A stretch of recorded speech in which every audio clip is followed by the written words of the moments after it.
Hello, everyone. Jim Revell here, the chaplain. Did you know that one of the greatest gifts you can receive is the gift of listening? And one of the greatest gifts you can give is the gift of listening to another person. It shows such value and dignity and respect, but it's such a lost art.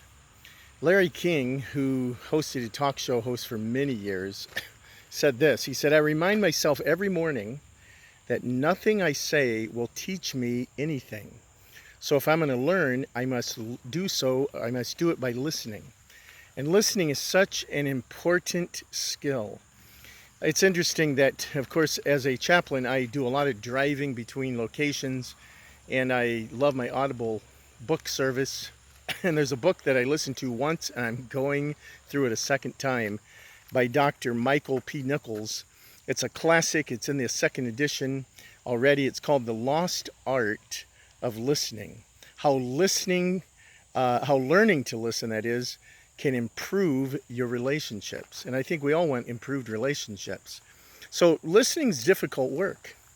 And I'll share a few of the skills I'm trying to work on as I interact with my family in particular, as I interact with my friends, and anyone that I come in contact. So just let me give you a few tips, things that I'm trying to work on.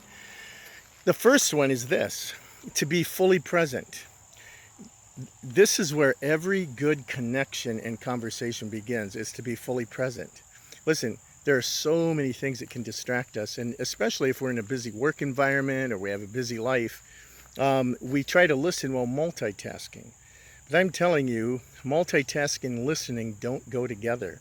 So eliminate distractions, focus exclusively on that other person and how honoring that is, how valuable that is. It takes huge amounts of energy and effort to be fully present in the moment. So lean forward, open your ears, and open your heart, because that's the first thing I'm trying to work on. Second thing is this, and I think it's very good because it's an important thing. Ask a question.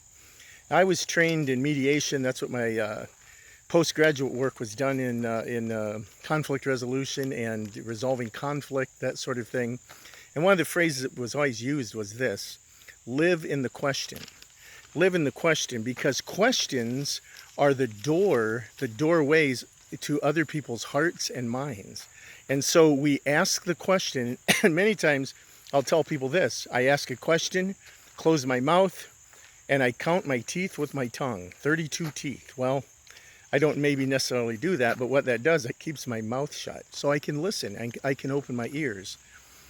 The third thing is this: I think we need to ask another question or ask multiple questions, because great questions set the table for really deeper conversations. It's kind of like, you would say, peeling an onion, because there's always layers underneath what someone is saying, their feelings, their thoughts, deeper thoughts.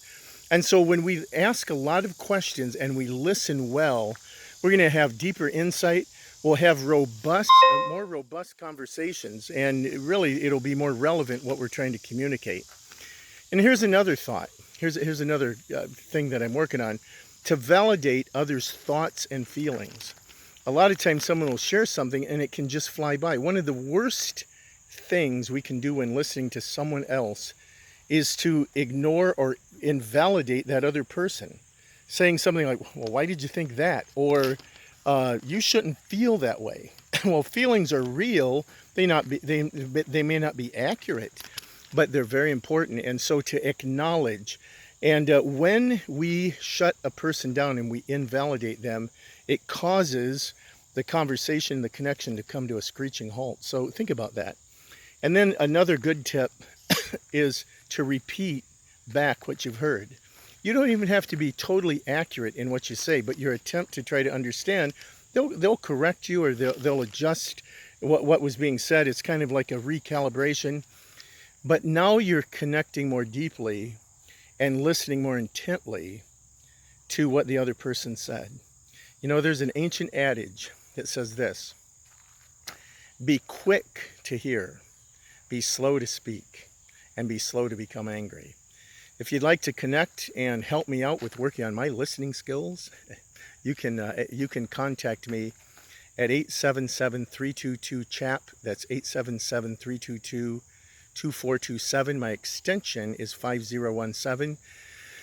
And I always jestingly told people, hey, call me. I got an answer for everything. And that one of my favorite answers is I don't know.